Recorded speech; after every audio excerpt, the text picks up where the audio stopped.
Hi, this PowerPoint is called The Basic Elements of Fiction. It's just a review.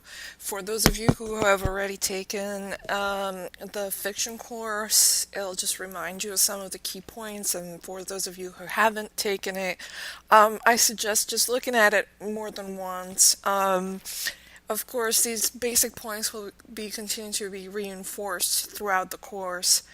But having a solid foundation by looking at what I have to say about it would certainly help you if you have never taken another fiction class before.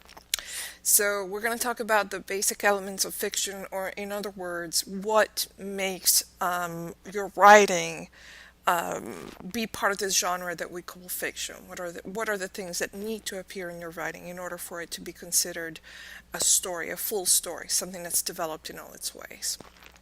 So there are certain key points that I'm going to underline. The first of all, of course, it's that you have to have a main character. Now, there are some, it seems like it's an obvious thing, right? You should have a character, but you would be surprised that some writers, when they first start writing, they first write about a certain person, and then all of a sudden they switch the focus and they go to a different person. And this kind of confusion doesn't really help to develop a strong story. It doesn't really help to develop what fiction is. Maybe in another genre like creative nonfiction, you could get away with talking about more than just one person, but with fiction, generally speaking, we want to focus on a character. Occasionally, people have said something like, well, the whole family is a character, so I'm going to focus on the family as a character, or the whole city, or the whole network, as in the film Network. Those are things that you can certainly do. It's a little bit more complicated, it's a lot more advanced. I would suggest, if you've never written fiction before, focus on a character. Alright, so this character has to desire something specific and tangible. It's really important that this character has this desire, let's say graduating college or getting on a spaceship that's headed for the planet Jupiter. This desire has to be something specific and tangible. It cannot be something too abstract like to find himself or to become an artist, or, well, become an artist could be specific if you allowed it to be that way in the story, but then I would say don't let it just be to become an artist, but let's say to get his art in a one-man show or to get accepted to a really popular art school.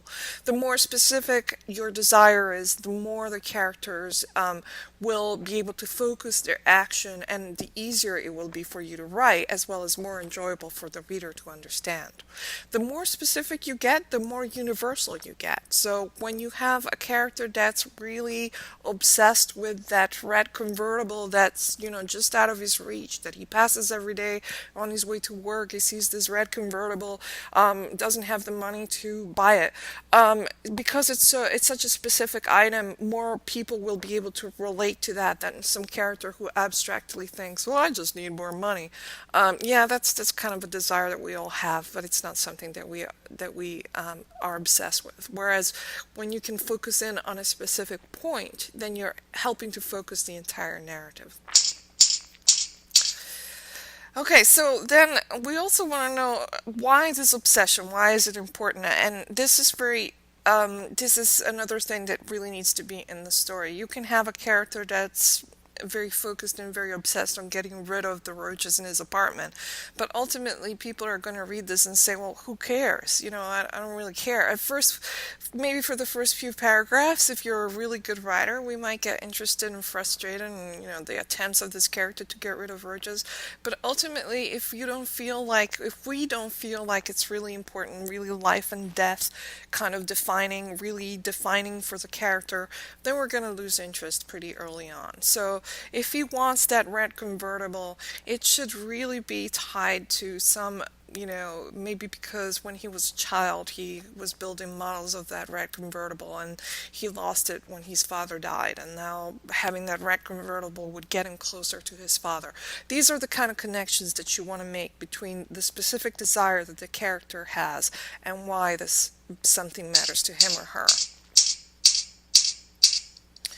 Okay, now we have gotten past through the first half of the building of the story. Now the next part is, okay, so he really wants this red convertible. What's missing? Why is it so hard? Why can't he just go out and take a loan and, get it? Yeah, okay, he'll struggle for a little while, but so what? So in order for the reader to be able to answer that so what with, because it matters, we have to have some kind of really serious tangible obstacle. Naturally, you can continue to change this obstacle and make it harder and harder for the character to get what he wants. And actually, there is a technique in fiction called zigzag, where it seems like the character is getting close to what he wants, but then something else happens and complicates the matter, and oh, he's distant from his goal, and then he struggles a little bit harder, etc. And that kind of thing is what gives tension to a story and makes it interesting to read. And especially in a longer work, you want to have as many obstacles or as strong as opponent as possible. And a classic example is Cinderella. Cinderella has a tangible desire. She wants to go to the ball. And what prevents her? She doesn't have a dress. She doesn't have a way of getting there. So as she struggles with these things, the reader becomes more and more anxious to see her get this desire, especially because we know how important it is for Cinderella to feel like she's worth something, to feel like she's desired, to feel like she belongs to the world and she isn't just a poor servant that, is being mistreated all the time.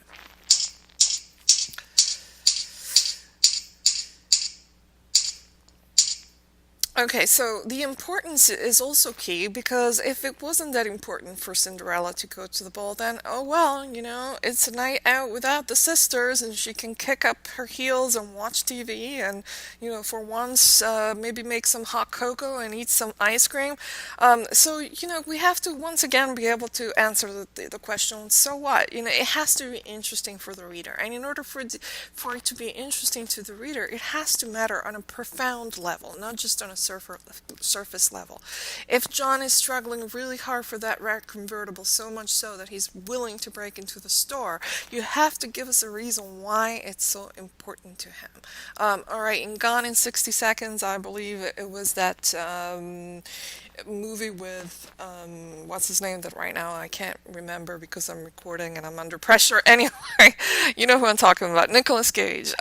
He had to steal the car because his brother's life was on the line. So why does it matter so much? It has to be a desire that's very compelling and very important to the whole being of your main character. Um, Okay, this is this last point is really what makes something art. So we have all these things happening on a very surface level. There's an object, there's a desire, there's a character struggling. You can have the struggle happens in many ways. It could just simply be a conversation between two people where they're airing out their anger, or it could be something really physical, like a stunt or a war. But ultimately, what makes it really valuable is whether or not as a reader I'm reading this and I can really see how the main character is affected inside, is affected spiritually, emotionally, psychologically.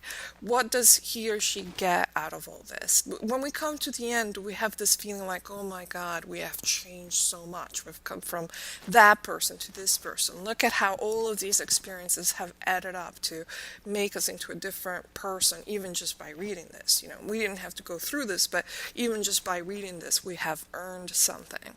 So essentially, you want to have that struggle teach us something about the nature of life. If you don't have that, you're more likely to lean towards more commercial types of genre types of books.